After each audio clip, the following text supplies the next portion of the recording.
Big boss Telugu house లో ఈ వారం కెప్టెన్సీ టాస్క్ ఆసక్తికరంగా మారింది. శ్రీజ ఎలిమినేట్ అవడంతో భరణి పర్మనెంట్ హౌస్ మేట్ గా నిలిచాడు. అయితే కెప్టెన్సీ టాస్క్ లో తనుజ, దివ్య మధ్య పోటీ కట్టిపడింది.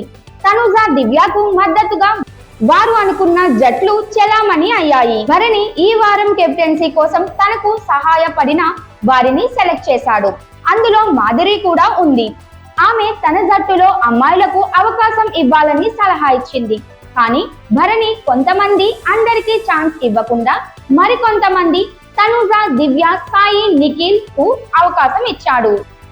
ఈ టాస్క్ లో భరణి, సాయి, మాధురి, రీతు, డిమాండ్, కళ్యాణ్ వంటి సభ్యులు తమ జట్ల కోసం డాన్స్ చేశారు. అయితే మరికొంత సమయం తరువాత సాయిని తనుజ బెదిరించడం, మాధురికి డాన్స్ చేసే ప్రతిపాదన వంటి ఎమోషనల్ సంఘటనలు హౌస్ లో గట్టి అల్లుకుల్ని తెచ్చాయి.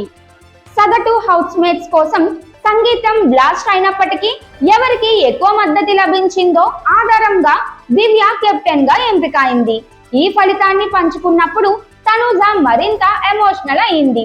ఇకపోతే దివ్యకు బహుమతి గెలిచిన తరువాత ఈ డిస్కషన్ మరియు అలకలు చాలా ఎక్కువ అవడం మొదలయ్యాయి.